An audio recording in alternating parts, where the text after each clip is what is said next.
All right, welcome everybody. Steve, welcome. We're going to give it maybe just another minute before we get started. If you want to take a look at the opening chat question, um, if the group is small like this, we'll probably go around and just introduce ourselves and start the conversation going. But we'll get started in another minute. All right, we uh, we might have a small group, which might open it up for a little bit more of a conversational time together. But let me formally introduce myself. My name's Jason Manning, and I teach big history at Oceanside High School in Oceanside, New York, which is on the south shore of Long Island. And I've been teaching the big history curriculum for about 9 years now, going into my ninth year.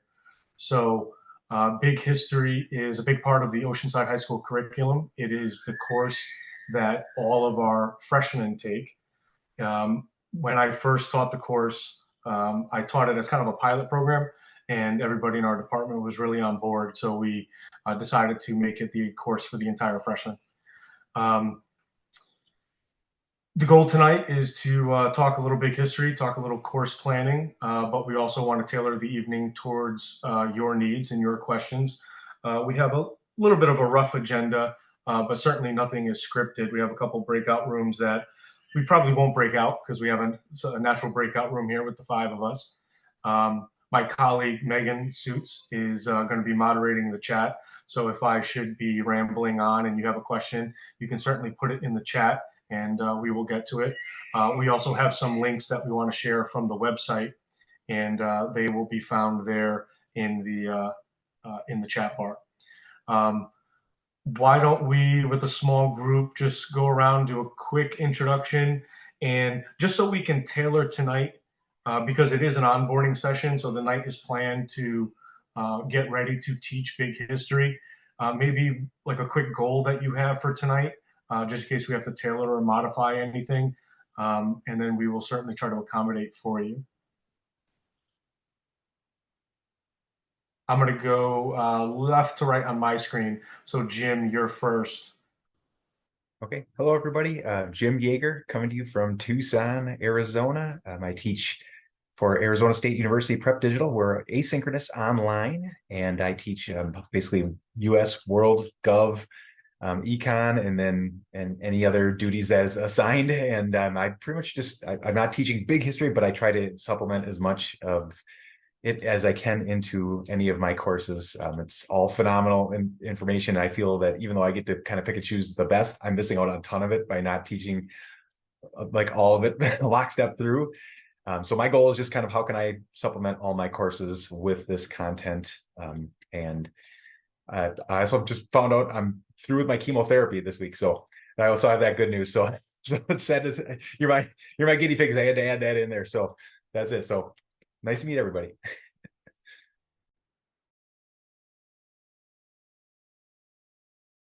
Oh, I muted myself there. That's a great way to start the evening. Thanks for sharing that. Steve, you're next on my screen. Oh, unmute. Same mistake I made. Wait, Steve, unmute yourself there. Yep. I'll try again. Hi, I'm Steven. And first, I'm going to say, Jim, congrats on finishing your chemotherapy. I had a very rare form, non-Hodgkin lymphoma, about 8 years ago. So I'm always quite sensitive to those of us in the family, basically. So I'm glad you're doing well. We So I'm retired, in California. My training, I'm a PhD economist, and one of my daughters and my grandson, or her son, just choice how you label him, they're outside New York City, and he'll be 11 in October, and my daughter's going to homeschool him. And I said, well, I'll be glad to help out if I can. She said, well, I expected you to. And so she showed me this link, and it seems phenomenal. So I want to learn, basically. So. Oh, excellent, excellent. And Lanny, did I say correct? Hello, I'm Lenny. Lanny. Normally, I am a language arts teacher, and I've been teaching here in West Texas since 2013, but I taught overseas for about 10 years.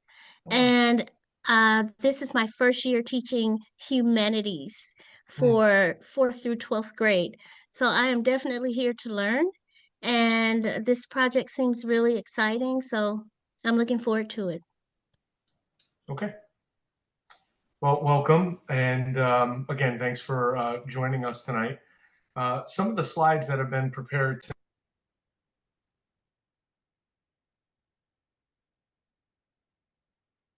We lost your audio.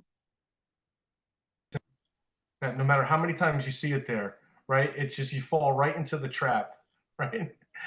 Um, so what I was saying is many of the slides that were prepared tonight are specifically for like walking into a big history classroom in September, and we allocated some time to really map out and plan what your year was going to look like, and specifically the first unit of big history, which is called big history.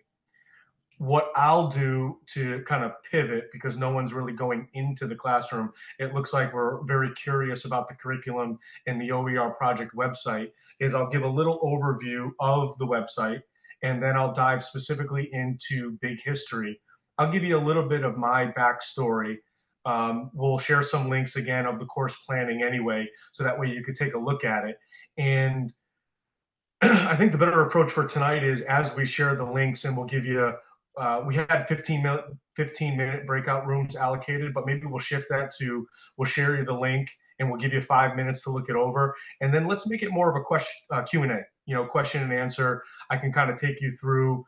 Steve, I can tell you a little bit about the teachers that do use this website for homeschooling, which will obviously give you the benefit of moving at your own pace and deciding what it is that you want to use about the curriculum. Jim, who seems to be a jack of all trades, there's certainly enough in here that you can pull as needed, and it's a phenomenal curriculum.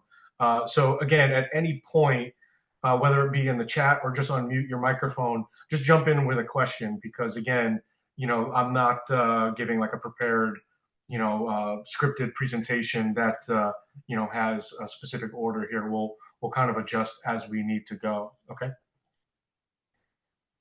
So let me just tell you a little bit about the OER project first.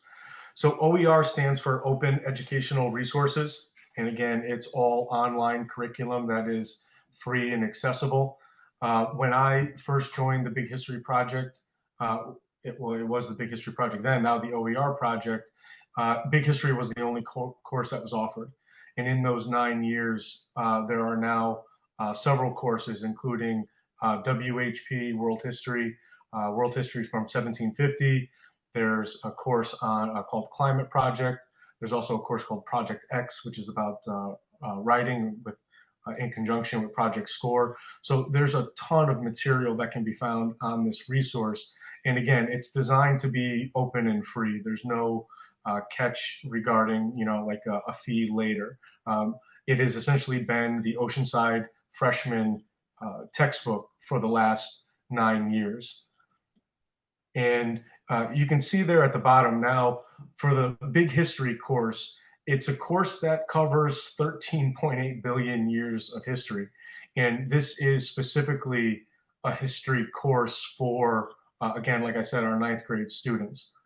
It replaced the traditional 9th grade global history, which was, from the Neolithic Revolution to 1750.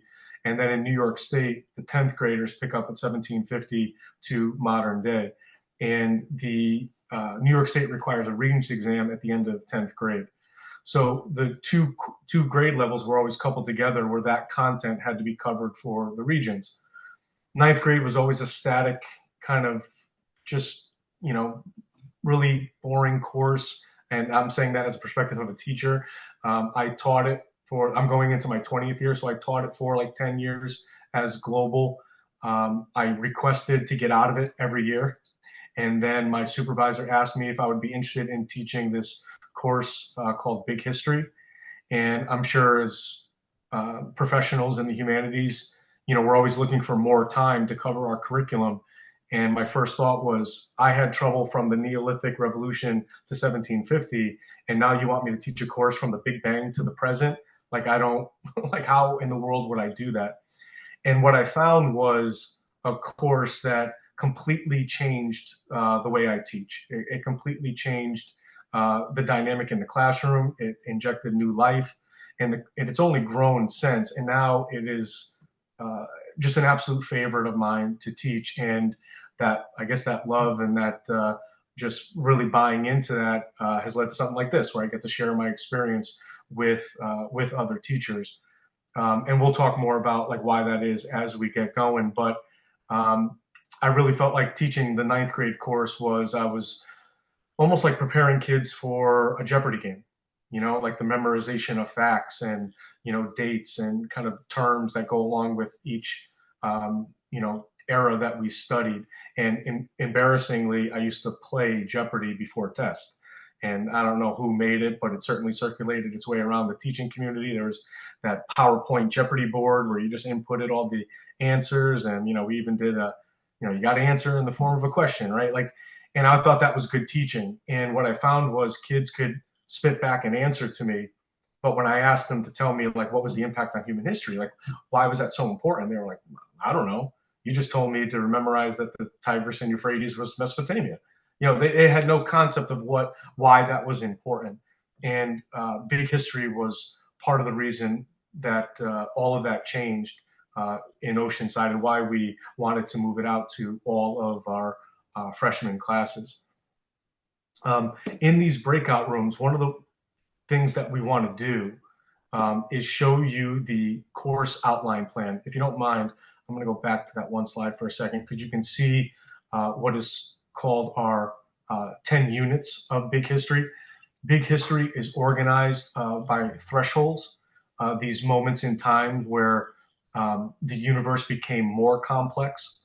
So we start with Unit 1 is an introductory course where we teach a lot of the skills that are going to be involved in the course, and it's really like a foundation for the course. Our second unit is the Big Bang, and you can see here stars light up, new chemical elements, Earth in the solar system, life on Earth. And then Threshold 6, this is collective learning. This is when humans are in the picture. So this is where like my traditional ninth grade class would have started. Agriculture is, everything from ancient river valley civilizations through the empires. Unit 8 and 9, Modern Revolution, and then, Unit 8, Modern Revolution, and then a very unique unit to end the course, which is the future. And it's one of the only history courses that really asks students to now see these threshold moments in time, and do they see patterns in history, and can they predict the next threshold moment? Part of the dynamic nature of this course is we try to teach the students a level of empowerment, a level of that they're going to be the change makers in the future. And if they can see future problems based on past thresholds, hopefully they can be some of the solution as we move forward. So again, it's a very dynamic course. And I think a good way to start is to start with our first link. It first breakout room, but instead, why don't we stay together because we have a small group. And what we'll do is Megan will put or has put the link in there. And why don't we take a good 5 minutes to absorb the year-long plan outline. And I'll do my best to really honor that 5 minutes and stay quiet. I have a tendency to ramble at times. But then when we come back after that, we'll talk a little bit more about the specific units, and we'll really try to open it up to the conversation where you can start to ask some questions about the units and how the year plan is laid out. All right, so I see 6:17 on the clock, Megan. You'll keep me honest, and we'll give them 5 minutes to look at that, and then we'll come back. Okay, I don't really see a link here. Where is that? Can you open up the chat? Okay.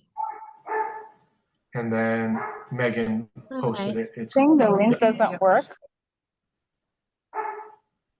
No, And I'm just kind of new to Zoom, so I'm just uh trying to But navigate. the semester long link doesn't, it says that we can't find that page.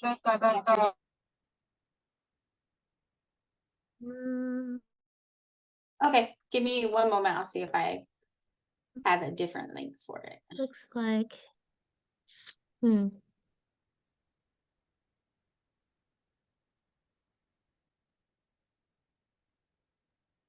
just dropped a link to the teacher resources page for OER Project, and on there you can download the semester long course plan if you need that. Yeah, I'm sorry, that link isn't working for me. I'm unable to open it. The semester long? I can't hear you. Which link isn't working? The semester long? Yeah, the semester long isn't working for me Right. either. So I dropped a link to our teacher resources page. And if you select big history, there is a document you can download the course plan for the semester long course.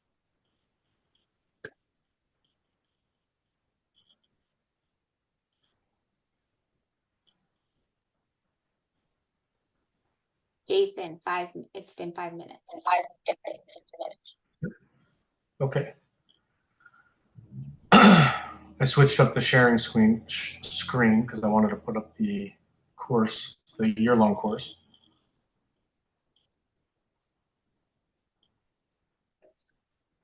Okay. All right. I understand. Hold on, once I'm coming in. That year course outline plan is a lot to absorb in 5 minutes, but before I take any questions or just kind of open up the floor to talk a little bit about those units and maybe your first impressions, one of the determining factors at Oceanside for us adopting this curriculum was its flexibility. And the OER project resources, it's pretty incredible because that teacher resource page has so many course outline guides for you. And, those guides can all be changed and adapted as you need it. The actual model that we use at Oceanside, really, you wouldn't even find in one of those course outline guides because we had to balance the fact that we wanted to teach this curriculum. We wanted to teach this big history narrative from the Big Bang to really into the future. But yet we still had to honor the New York State standards.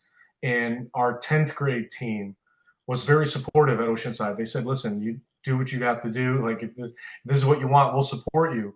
But the kids better know the facts they need to know coming into the 10th grade class so that we can refer back to them. So we still had to stay heavy on what would be, that old traditional class, at least when it's come to content.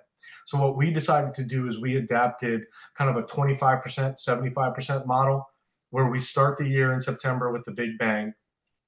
And we use those first, what I'm going to call science thresholds from the Big Bang to Unit 5, Life on Earth. And we teach that in one semester.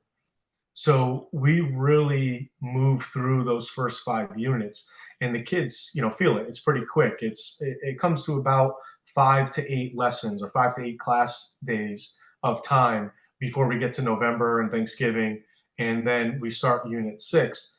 And the rest of the bulk of the course of the year is in Unit 6 and 7 because that's human history.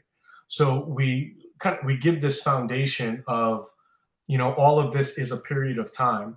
And if you had a thought in your head as you were looking through that the early units are very science based, it is.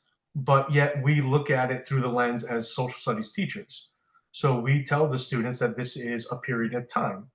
And one of the things that I fell in love with as the teacher of big history is I tell the kids from the beginning, I'm not an expert in physics. I'm not a physics teacher. I'm not a chemistry teacher. I'm not an earth science teacher, and I'm not a biology teacher. I'm a history teacher. So we're going to look at this as a period of time. And we had to go through this period of time before humans entered the picture. And letting go a little bit changes the dynamic in the room because I really become the lead facilitator as opposed to, someone who's giving direct instruction. And we've had times where kids will have really good, chemistry-based questions, And I can say, I don't know. But my good friend who teaches upstairs is a chemistry teacher. Why don't we ask him to come down and answer this question for us? And that was actually something that we talked about as a department.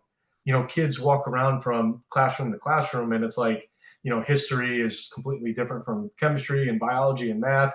And we wanted to break down some of the walls within our building to show them that learning was universal and all of these disciplines go hand in hand. So we've actually developed a kind of a handful of lessons that can be taught with two teachers of two different disciplines to really paint a fuller picture for those kids. So to get back to again, I apologize, sometimes I could be long-winded. To get back to my original point, everything in these course outlines is dynamic, and it could be changed and it could be adapted to how it fits your needs. So for us, we had to move through those science units pretty quickly, and then we focused heavily on the human story. But again, as you can see in the course outline, if you're really looking for a guide of I want to teach this and I want to follow a plan, that year-long plan is there for you to help.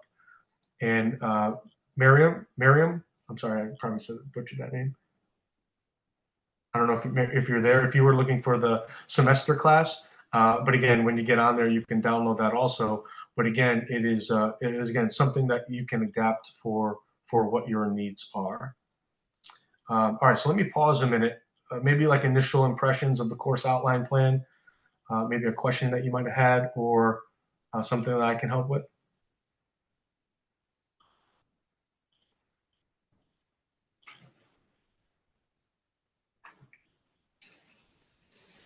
Does knowing that, like parents knowing that this is your curriculum, is it like, do you ever have any pushback on anything in terms of, some of the theories, different things like that? I know that's, not teaching it formally as our curriculum. I kind of skirt around some of those things, and I just say it's a theory, it's and then later on, when you get to collective learning, you're starting to look at some evolutionary pieces there. And I know big history, because I was like 9 years ago when I was teaching fifth grade, way down in the lower levels, and I just found the TV series Big History, and it was phenomenal. And I was like, what is this? And I started Googling, and I'm like, this is a whole site. And I was on the site, and then after school I got a call from somebody, and I thought I was in trouble. And he's like, oh, this is awesome. We see that you're logged on. Would you like to come out to San Diego and start? And I'm like, what is that? Who is that? Wait a minute. But it's so awesome. I know that they will, of course, talk to anybody, including your local churches and stuff like that, and show how this is evidence-based and different things like that. So I was just wondering, with families knowing that you are already doing this, do you ever have any pushback on any of these topics? So it was something that we thought about intensely in the beginning. We prepared for, we were nervous about, and then it really never came up. It really, we were prepared to answer those questions. And, maybe it's New York, maybe, parents, just trust us and the community. It really never was an issue. But we did prepare enough where, we had the answers that were based on what the curriculum is all about. That in that first unit 1, before we get to Big Bang, I believe it's 1.3, the lessons are all geared towards origin stories. And we go through origin stories from the Judeo-Christian origin story, the Iroquois, the Greek origin story, and then we frame big history as a modern scientific origin story. And we show it where it's, like you said, Jim, it's evidence-based, and it's an origin story that starts with the Big Bang. And once we start Unit 2, the Big Bang, we're going to lay out the evidence for why this is an origin story. And, there's never a time as educators where we say, this is what you have to believe. We tell the kids, this is an origin story. We're going to lay out the evidence of the origin story. And then, like we all hope as educators, is you're going to make up your mind at the end of the year once you've evaluated the evidence. And embedded in that language also in Unit 1 is one of the hearts of big history, something that has impacted the other hats that I wear in the school district I work for, because I just don't teach big history. But because it's the freshman curriculum, the juniors and seniors that I teach have all been through big history. So the junior and senior courses I teach are American history, some government classes. A lot of them are political conversations. Some of them can get a little bit more heated in the topics. And when that happens, I stop the kids and I say, okay, all of you here took big history. Some of you were in my classroom, so I know you took it. So this politician is making a claim. What do we do when someone makes a claim? Now, that is a part of the course. We call it claim testing. We teach the kids how to evaluate first your gut instincts. Someone's going to tell you something. How does that make you feel? Right? There's actually science behind that, right? I think Malcolm Gladwell wrote Blink, which is kind of like about that gut, the science of what you're thinking in that moment. Then logically, does it make sense? Can you work it out in your head? And then once you've kind of had that gut feeling and you kind of think about it for a minute, who would you like to ask to evaluate this claim? Who's the expert in that field? And then finally, a good student will demand evidence. So I've had, government class, senior government classes where we're debating a hot topic, and I'll stop the class and say, let's claim test it. Here's a claim being made by a leader. First, what do you think about it? Who would you want to ask? And believe me, we relied heavily during COVID, right? Because everybody was making claims about what it was going to do and how we should treat it and what kind of mask we should wear.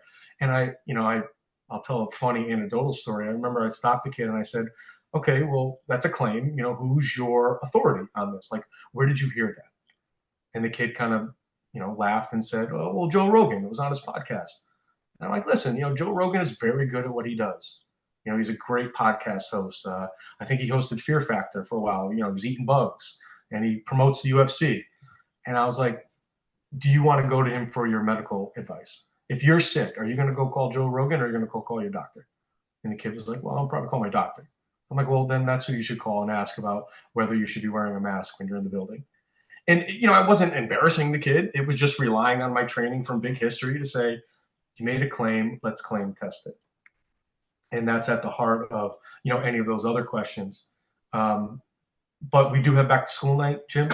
And at back to school night, I always show the minute and a half kind of introductory trailer to big history before I kind of do my presentation. And most parents walk out saying, oh, I wish this course was offered when I was here. So it's been nothing but positive in the 9 years.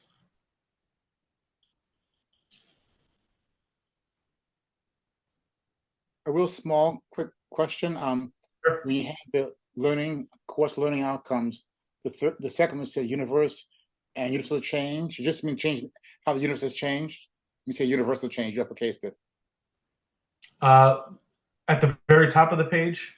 The second course learning outcome, integrate perspectives, and it ends with saying the universe and universal change. Does it mean simply how the universe changed? We say universal change. When it says universal change, referring to the universe, not simply universal global. It means simply how it's evolved over time. Yes. Okay. Yes. Yep. Because the course is organized by these threshold moments, right? These moments of increasing complexity, right? Again, this is something I learned through teaching big history. I'm not, versed in science as a discipline, but the natural order of things is to decay, right? And these moments in time, these 8 threshold moments, the universe has become more complex. So, there was nothing and Big Bang, and now we have a universe that has, 2 elements, right? And the universe was pretty simple for 200 million years. And then as things heated up, right, stars began to light up. So again, the universe became more complex. And then the universe became really complex when those first generation of stars started to die off and explode. And now we have all of the elements on the periodic table. And that's when, fun stuff really started to happen. So, it's, again, how the universe changed and how it became more complex over time. One of the most common questions I get from my students, especially in Unit 3, new chemical elements, is, what in the world does this periodic table have to do with my history course? You might even get a couple kids that are like, come on, this is like a science class. And I stop them because where some of those lessons that you'll find in Unit 3 are very science heavy, I focus on elements that have changed the course of human history. So we'll do a deep dive into where gold and silver are on the periodic table. and just to give them like a basic knowledge that this came from dying stars. And then we will do a little bit of geography and say, where are silver and gold deposits on the earth? And then we start to shape, human history, how gold and silver became currency. It can, fuel cross-Atlantic trade. And the kids start to see that, okay, chemical elements in the universe do matter, and you could take that in many different ways. Jason, you have a great question in the chat about ways that you might be able to teach maybe third and fourth graders when it's Miriam has taught it to sixth grade and up, but she's going to have some third and fourth graders in the mix. And do you think there are ways that she could teach those younger age groups? I will have to caveat this answer by saying, I am a high school teacher by trade. So my sister is a third grade teacher, and I often am intimidated by what she does. And God bless you as being an elementary school teacher. I think it's a completely different world. But I know that it is taught at the elementary level, and I would say, yes, it can be done. And my first instinct is, some of the reading levels obviously are not going to be appropriate for elementary school kids. All of the reading in the course is lexiled, so you can change the reading level, which does make it very adaptable in the high school level, where I can lower a reading level for a kid who needs accommodation, and when I hand that kid the reading, he doesn't know he got a different reading than anybody else. Has the same title, same headings, but the language is modified for that student. Now, there's no Lexile level for a third or fourth grader, but there are lessons that you could modify, especially some of those opening activities where the kids have to look at images and just kind of trust their gut. I would be willing to bet that even at the elementary level, I'm thinking of one. There's a lesson on sorting the stars, where you just show them a series of pictures and you say, stars have life cycles, and where do you think is the beginning and where do you think is the end? Where is a star at its birth? And it doesn't matter if the kids are right or wrong. It's more about the conversation you have and letting the kids explore their thoughts and hearing their curiosity of why they think, this is a star that's newly born and this is a star that is, near collapse. And some of the videos I think might, maybe not. I'm kind of catching myself as I say that. Maybe some of the videos could be shown at that level, but I think what you would have to do as an educator at that level is you would keep the framework and you would keep the overall narrative, but you would just have to pick and choose how you cover those topics, if that makes sense. If someone asked me what was the best thing about this course or just the open educational resource, I would say it's the flexibility. When people open up the resource and they see everything, I could see people saying, I'm just overwhelmed. There's too many lessons here. I can't get through it all. And I'm like, well, you don't have to. It's all there for you. You decide how you want to teach it, what material you want to use and pull out. Obviously, you would have to stay with the sequence of the thresholds in order, because that's what makes the story make sense. But it's so flexible that you can use it as needed. Use it as a resource for yourself as the educator. Teach yourself about the concepts, and then you figure out how to flip it towards the kids. One of the most powerful things that we do happens right at the beginning of the year. And I'll pick my spot, after you get through the seating charts and the rules and regulations, but early in September, so sometime next week, hopefully if the weather's nice, I take the kids out to the football field. And this is a lesson that's in there. It's in unit 1, big history on a football field. And we stand on one of the goal lines, the first goal line. And already the kids are excited because we're outside and, it's the first day of school and this is so cool, right? Because we're on the football field. And what we'll do is we'll walk the thresholds. So we start, we'll designate a kid. I have these little posters that say Big Bang, stars light up. And one kid will stand at the goal line with the Big Bang and, we'll start to walk. And I'll just pose a question. I'll say, where do you think, how long, if you have to modify it, you can give them the answer and say, the first stars lit up about 200 million years after the Big Bang. how far do you think 200 million years is? And it's fun just to hear the kids. Kids say, well, the 20-yard line, the 50-yard line, and it turns out it's a little bit beyond the 1.5. So you're taking like a big giant step. 200 million years on a football field is about the 1.5-yard line. And the kids see it and they're like, wow, this much space on a football field is 200 million years. I'm like, yeah. And then the first stars died off about 250 million years, which is about another, foot. And I won't bore you with the whole story, but we walk the entire 99 yards of the football field, mapping out where all the thresholds are. And when we get to the goal line, right before we score the touchdown, right before we cross the goal line, I'll take a piece of paper and I'll put it up against the goal line, right at the 99.999 continue forever and I'll put it right on the edge of the goal line. And I'll say, this is threshold 6, 7, and 8. This is all of human history. Everything humans have ever done, right from the Neolithic age through, building Stonehenge and the pyramids and all the wars and every accomplishments humans have ever made happens right on this thin piece of paper.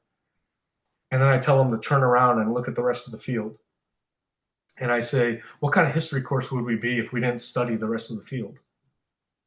Like every other, and I try to make it dramatic, every other school in the country who's starting today is studying one little slim piece of paper, just humans.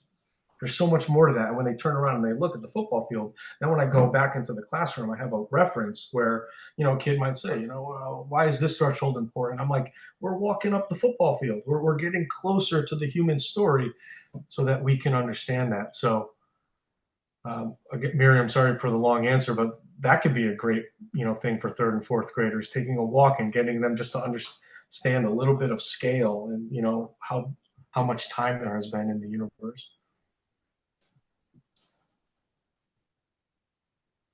Why don't we, Megan, take another couple minutes and show them the next link? And again, we'll give them a few minutes to open it up and take a look at it, and then we'll come back and see if we have any questions.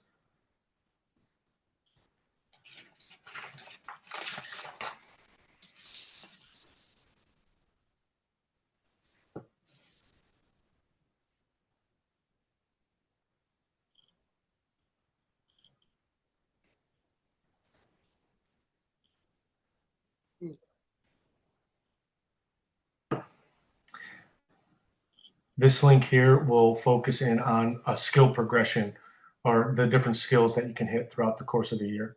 And I will put it up on the screen also.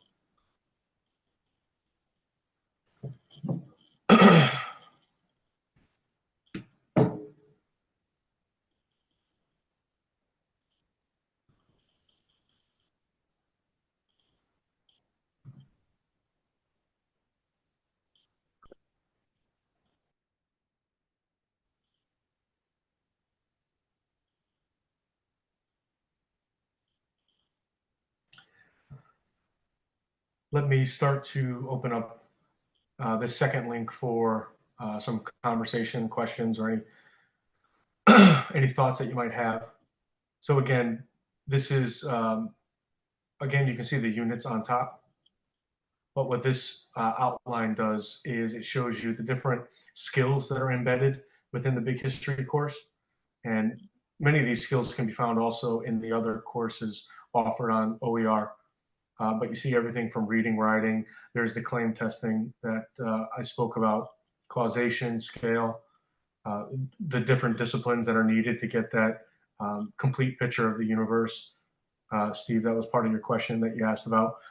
Again, one of the kind of unique aspects of this course, right? Multiple disciplines gives you a better picture of what it is that you're studying. But is there any questions about these specific skills that are embedded within the website? Yeah, I have a question. Maybe it's a definitional one. Sure. But oftentimes, like in the popular kind of atmosphere, narratives are sometimes detached from facts. And so, how do you link the idea of narratives for the needed to claim test? Can you say that second part again? Yeah, how do you relate the idea of narratives that in the pop imagination sometimes it's be simply a story detached from facts? The idea of claims testing. Do you talk about trying to claims test a narrative, for instance? So one of the spots where you can probably see that directly is within Unit 1 when uh, when the students engage in the origin stories. And you can see that if, I don't know if you have access to the website right now, Steve, but in Unit 1, I believe it's either 1.2 or 1.3, in those origin stories, you can see all of the different tiles. Each one is a different lesson. And what I do early on is I'll do a jigsaw activity with the different origin stories to expose the kids to those different narratives or stories. And we will try to identify different claims that are being made at different parts in time. And I guess to answer your question directly, it goes in conjunction with a second lesson that we do, or at least I do. It's called What Do You Know and What Would You Ask? So we might take different events in history. Think of something random like, Mount Vesuvius, Pompeii, Rome, and we'll study that, as historians. And every student will have to create a team, and that team is, like the hypothetical, like we're going to go investigate this historical event, and who would you want on your team to best claim test, what we think happened here. And the kids will have to create a team of disciplines. Now, within that Unit 1, there's also a lesson that has different resources that gives kids the description of different disciplines, because kids don't know what they don't know. So, they won't know the names of, a chemist, astrophysicist, everything from a psychologist, criminologist. So they'll have that list where they can kind of look through and decide what disciplines would help them better understand a specific event in history. Now, when it comes to narratives or stories or claims that are being made, we might test it the same way. The one of the origin stories that we read is the Chinese origin story where the universe came from a great egg called Pangu. Then the kids have to identify, well, what's the claim being made of where the universe comes from? And the kids have to, so just identifying the claim is a skill within itself. And the kids will say, came from a big egg, or the Iroquois origin story that, the earth was the back of a turtle. And, so again, the kids are identifying these claims, and some of them, might need testing, and some, the kids kind of go through their gut, where the kids are like, no, my gut's telling me that the earth is not on the back of a turtle, So it's kind of a progression, Steve, where, we teach these, first we teach them claim testing, then we teach them the importance of disciplines and, authority in different fields, and then they start to put it together, where when we're getting to more sophisticated claims made in history and narratives, when they're studying upper level history, they have that embedded as a foundation. I don't know if that answered your question, but Yes, getting there. Yeah. Thank you. yeah.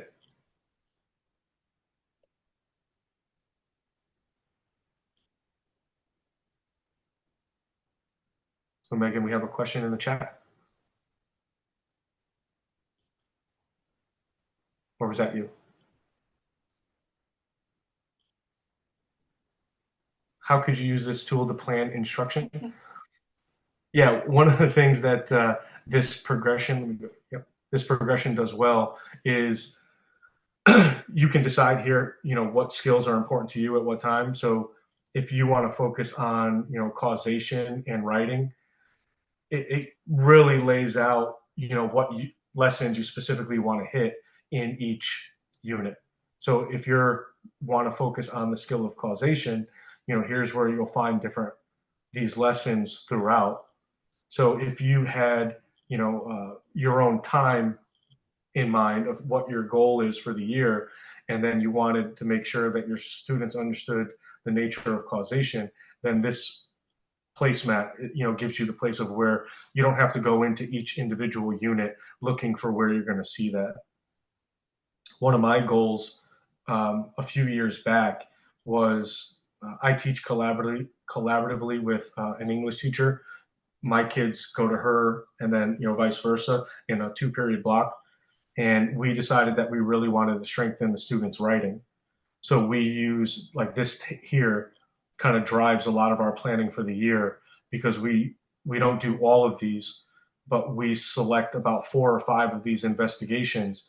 And what they are is really intense. I don't want to say intense, but really well organized writing assignments where the students get a series of documents and a question, and they have to investigate that question using those documents.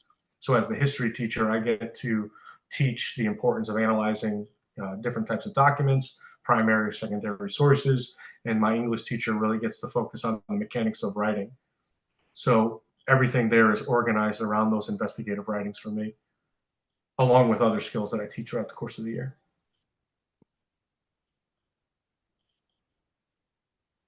Just out of curiosity, where are you accessing your primary sources?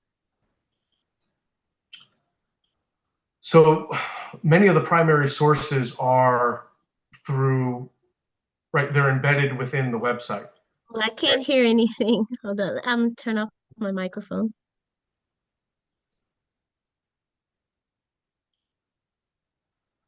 So when it comes to the investigations, can you hear me now? Right? Can you hear me?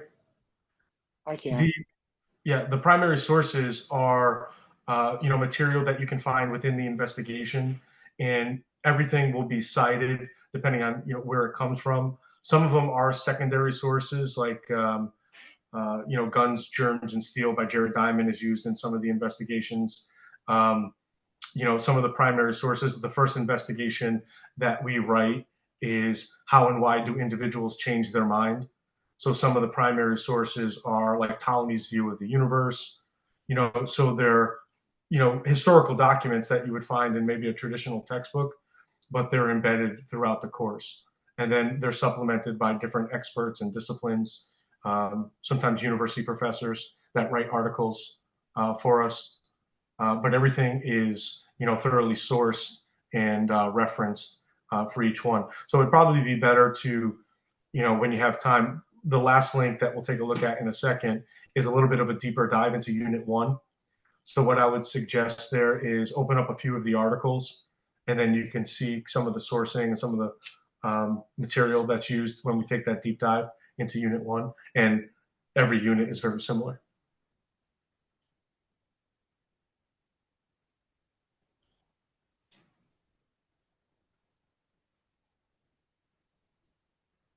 You want to use that now, Megan, as a segue into what would have been the third breakout room. This next link is Unit 1. So if this was a planning session, we would, use Unit 1 to really take a look at how you begin planning out your year. But for this one, let's really take a deep dive into what one of the units looks like. And we'll give, again, about 5 minutes. I encourage you to open up a couple of the articles. You'll see everything from different posters, articles, videos, and they're all clearly labeled on the top as you work your way through.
All right. So you can see here in Unit 1, what is big history? Some of the lessons and stories that I was telling you are specifically about this unit. So let me start back up at the top.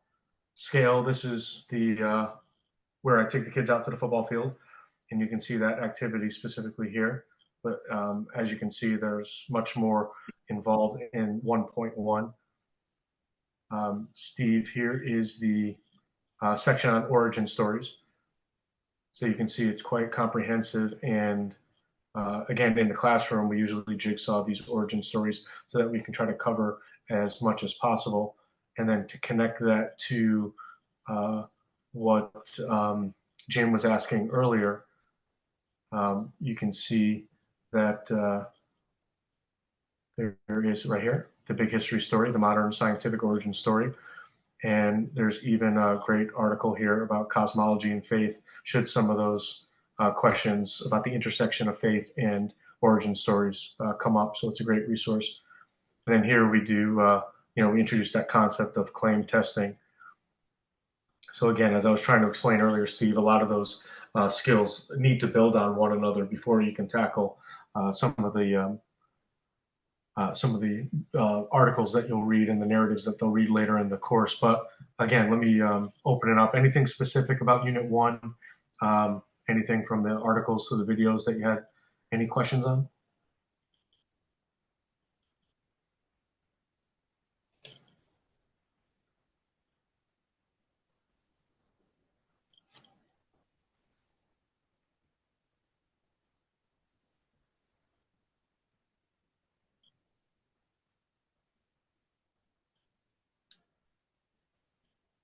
What do you have your students do with notebooks? I've always been very intrigued by kind of keeping this awesome all-inclusive notebook. What do you have them keep for big history? So thank you so much for that question, because it gives me a second to kind of proudly brag about a change I made last year. About 5 years ago, we went to a one-to-one model, and we gave the students Chromebooks. And I think I was that teacher that vowed that I would never touch paper again.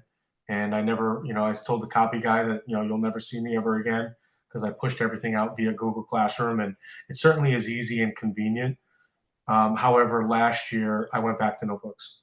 And what I found was too much of anything is not good, and a healthy balance is what is needed. And when a student is in front of their Chromebook all day, you can definitely see that glaze over their eyes of, they look like they're paying attention, but they're not. So putting a pen and paper back in hand really was something that I found valuable. So I did several things with it. I try to start every unit with like some big questions. And what I did with them is I asked the students to write that big question down in their notebook. And this is something that I adapted from the Big History website. It was called DQ Notebook, Driving Question Notebook.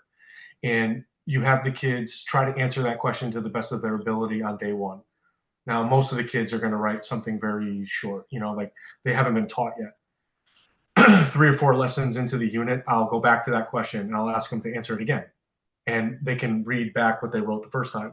And then at the end of the unit, I'll ask them to answer it a third time. Usually that third time, I'll have some type of submission, whether it be on a piece of paper, or now I might go back and have them, send me something via Google Classroom.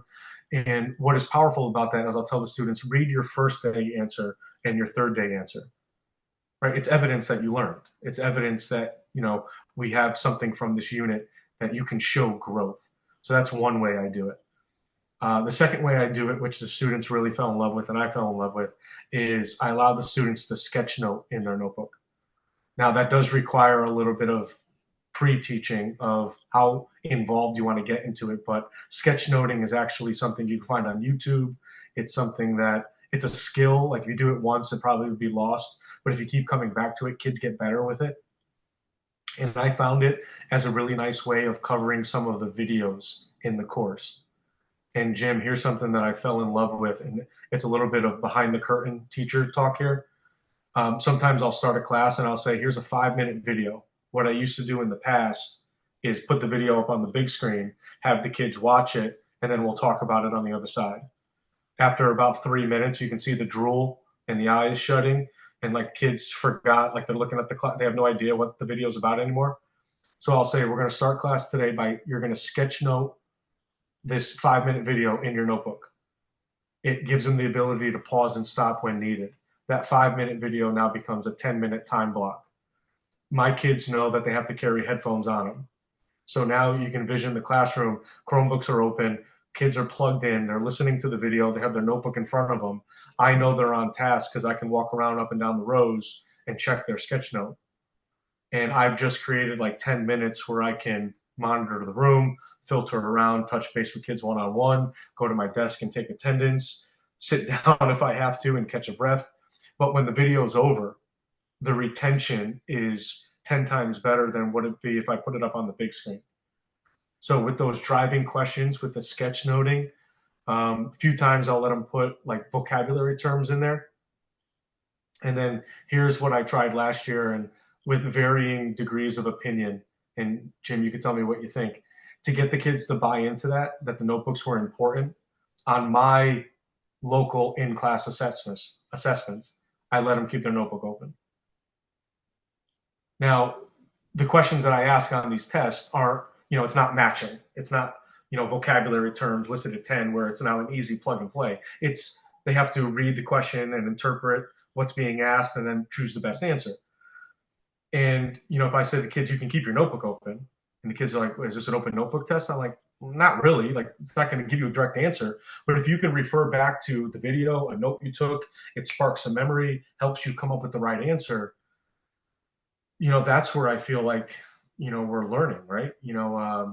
I saw Sam Weinberg from Stanford give a lecture one time, and he's like, why are we teaching kids to memorize facts? They carry every fact they could ever want in their pocket. We have to teach kids how to evaluate information.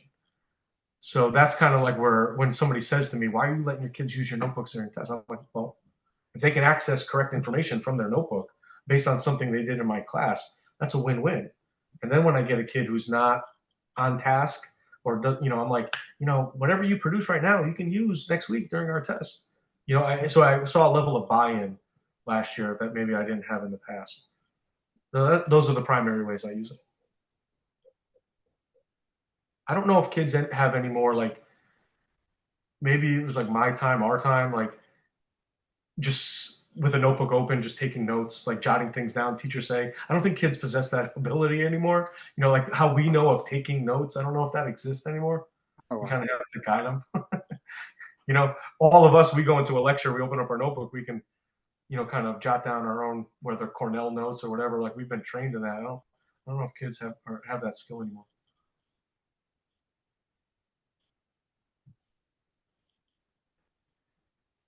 All right, if there are no more questions, let me just progress through quickly, and then we'll wrap it up, and we'll leave some time if there's any questions that you guys have on the back end.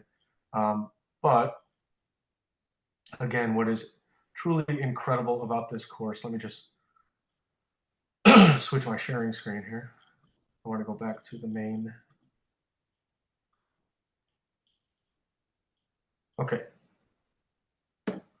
So as far as next steps are concerned, and Steve, this might be something specifically that did you say daughter might be looking for? Yes. Yep. So Big History offers online asynchronous PD courses. So anybody who's interested in teaching this as a homeschooler or even as a teacher, this would be the place to start. You can progress at your own speed. You can go through, it gives you the overview of all the modules, all the skills that you would need. This would be the place to start if you're looking to teach it on your own, or just gain more knowledge in the course. And again, those are all asynchronous, and you can kind of pace as you go as needed. Embedded in the website, you would see a community tab up in the upper right-hand corner.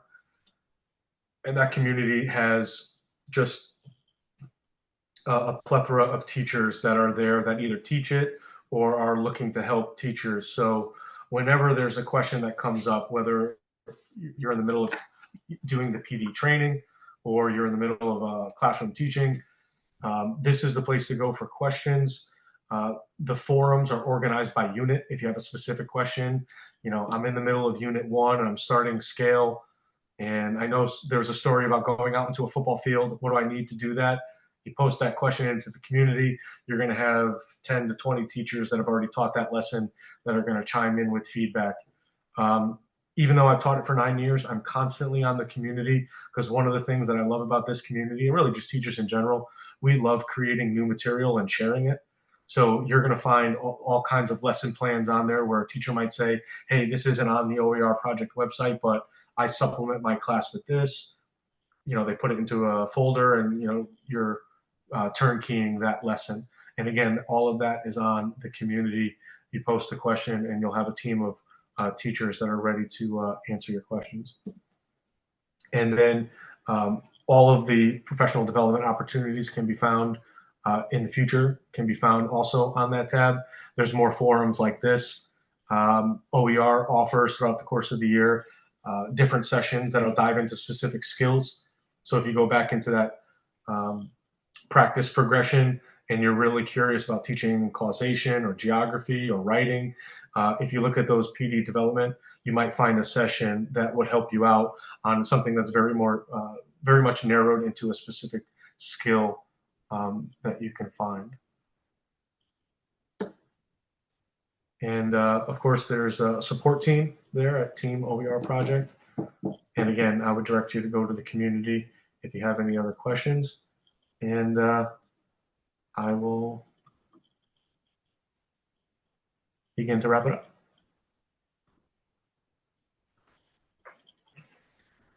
Stepping back a little bit, any big questions after seeing the big history course?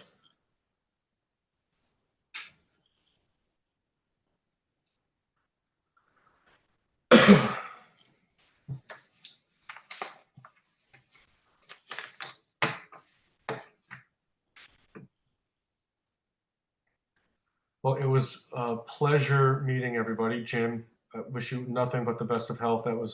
Thank you for sharing that. It was a little inspiration tonight. And late night and a little bit tired for me, and I shouldn't be complaining, right? Thank you so much. It was a pleasure meeting you. We had 2 sessions together now. I will hang on for a little bit. So if there's any specific questions you want, feel free to ask. Megan, do you know if my specific email is on the title page? I'll type it in the chat again. This is my school email address.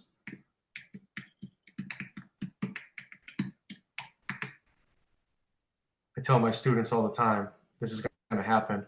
We're going to hang up, and then you're going to go to the refrigerator, and then you're going to think of a question. And feel free to email me, and love to chat further in the future. No worries, Andy. We have plenty of PDs throughout the course of the year.